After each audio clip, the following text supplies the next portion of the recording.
की बऱ्याच जणांनी शिवलीला अमृत किंवा गुरुचरित्र वाचायला सुरुवात केली असेल।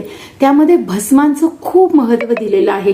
आपणही घरातून बाहेर निघताना किंवा मंदिरात जाताना श्रावणात तर अगदी न विसरता भस्म लावून येतो। आयुर्वेदामध्ये भस्माचं आभ्यंतर आणि बाह्य दोन्ही पद्धतीने उपयोग सांगितलेले आहे।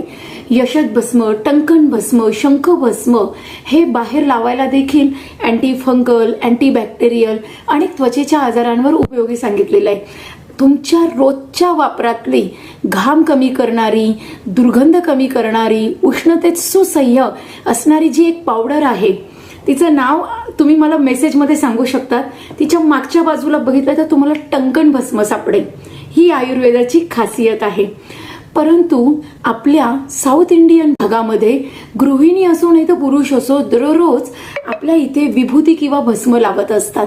आणि बऱ्याचदा जे रेग्युलर वापरायचं भस्म आहे त्यामध्ये सकाळ किंवा संध्याकाळी जे होम केला जातो, ज्यामध्ये विशेषतः विविध औषधी जसं अर्जुन सादडा आहे, कडुनिंब आहे, त्रिफळा आहे, अशा उंबर आहे, अशा वेगवेगळ्या वनस्पती आणि गौरी यांच्याद्वारे होम केला जातो आणि त्याचं जे भस्म आहे ते लावलं जातं।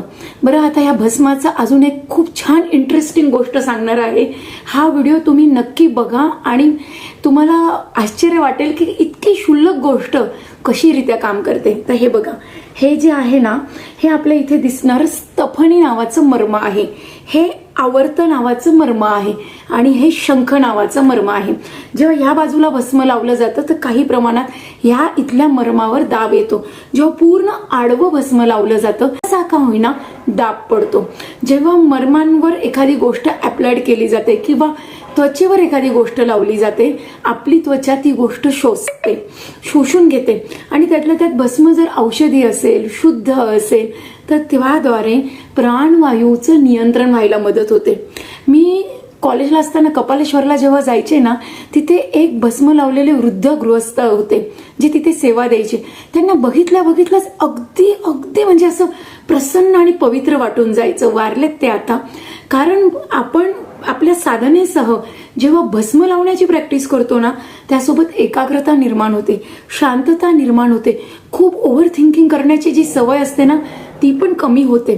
माझ्यासोबत कॉन्फरन्सला एक लेडीज होत्या ज्या साऊथ इंडियाच्या होत्या, त्या इथे पण रोज भस्म लावायच्या। त्यांनी सांगितलं होतं भस्म लावायच्या प्रॅक्टिसमुळे आमच्या लोकांमध्ये एकाग्रता खूप जास्त असते। तुम्ही कोण कोण भस्म लावतात मला जरूर नक्की सांगा आणि त्याचा तुम्हाला काय फायदा झालाय हे पण सांगा।